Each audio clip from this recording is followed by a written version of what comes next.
Hey guys, Jason Creel, and this is A Lawn Care Life. I wanted to give you a bit of advice today on partnerships in the lawn care business. Okay, before I do that, I wanted to also tell you in the description, you may have heard me talk about Jobber Academy is like a resource out there where you can find articles and videos. There's some videos that I have done for Jobber Academy that are not on YouTube. I'm gonna put a link to those in the description, so go check those out. All right, so partnerships in the lawn care business.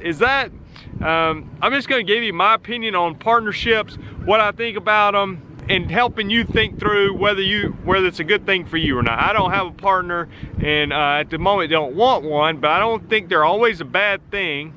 Okay, so partnerships. Let's think about, does it make sense to bring on a partner in a lawn care business? Whether you already have an existing business or you're looking to start a business, what are the advantages of having a partner, and why should you steer clear of having a partner? So let me tell you my thoughts here. An older guy that I know who's been a partner in 2 successful businesses once gave me this bit of advice.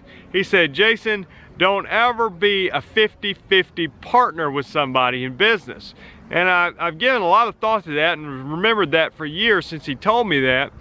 And I think that is good advice still today. And like I said, this is somebody who was a partner in, I think, 2 separate businesses and was very successful. And in my understanding, I believe he was the junior partner in both of those. Now, why would he say not to have a 50-50 partner? Well, at the end of the day, even in a partnership, you still have to make a lot of decisions, a lot of business decisions. And so if you're a 50-50 partner, it just makes it more complicated to always have to agree on something to be able to make a decision. Where if you have a senior partner and a junior partner, then at least the senior partner has that ability to make the decision if they can't be agreed upon. And so you have those defined roles.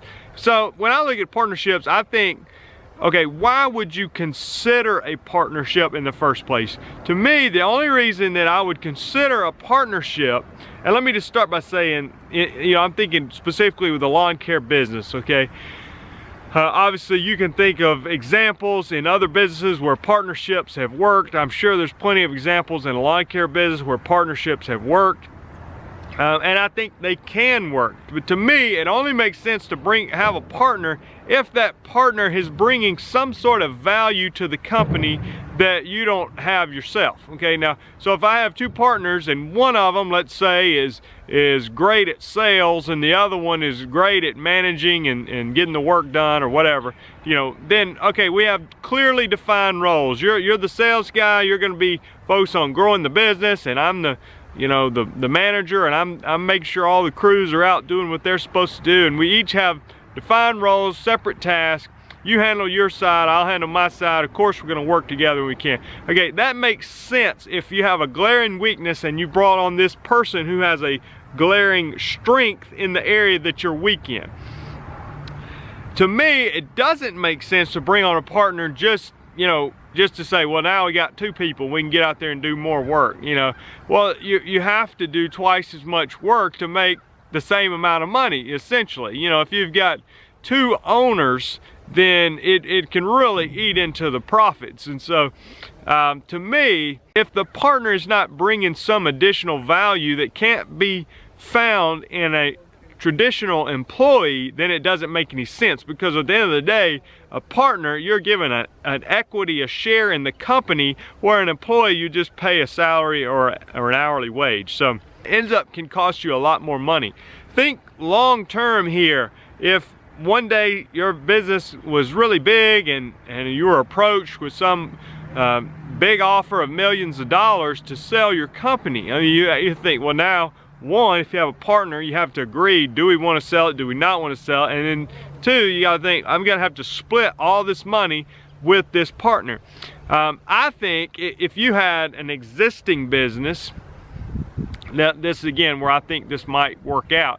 Let's just say you had a big mowing operation and you had a partner, you wanted to consider bringing on a partner who was in the weed control and fertilization business, or maybe it was a landscaper, and you're thinking, you know what, if we combine forces, we could have the biggest company here in our area, and I think we could really not just double our work, I think we could triple or quadruple it with, you know, together we can do more kind of aspect, and we can be a good solution for a lot of homeowners.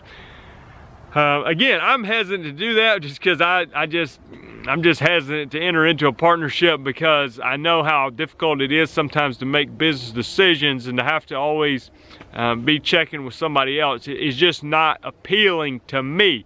But I don't think it's a bad idea. I do think in a lot of ways where one has a specific skill set, the other has another skill set, it can make sense and it can work. I think if you decide to enter into a partnership, there's a few things to keep in mind. One, I would make sure that it was all done, not just some handshake agreement, but we need to legally enter into a partnership, including the way our taxes are filed. We're not just a partnership in word only, but we actually legally function as a partnership. And ultimately, I think you need to understand who you're entering into a partnership with, okay? This is very important to understand that person's character. Do I think that I can work with this person on a day in, day out basis? Do I think in any way possible they would ever do me wrong or try to take advantage of a situation?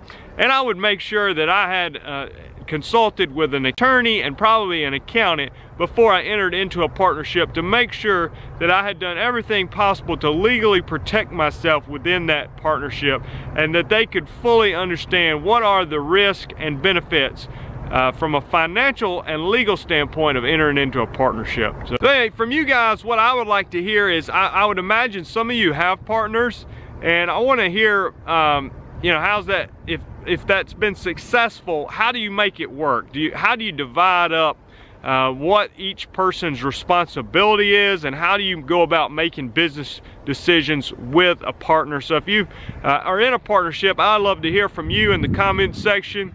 And then I would like to hear from some of you others. If you're not considering a partner, then, you know, why are you not looking to enter into a partnership? Maybe it's like me, you're just thinking, well, I don't want to share the business with somebody else unless I have to, unless there's a reason to. I don't want to just cut my business in half. I don't want to give up half the equity in my business. I mean, that's, at the end of the day, that's my main reason. I don't want to give up half the equity in my business, or 40% or 30% or what. I just don't, you know. So because I think it's worth a lot of money, and I think I could probably bring on employees to shore up my deficiencies instead of bringing in a partner. But so for you that have a partner, tell me why it works for you and what are the pros of it. For those who are not into partnerships, you can add to the reasons that I've left out as far as why. Just give me your thoughts on partnerships in the comments, and I look forward to chatting with you guys later. Thanks a lot.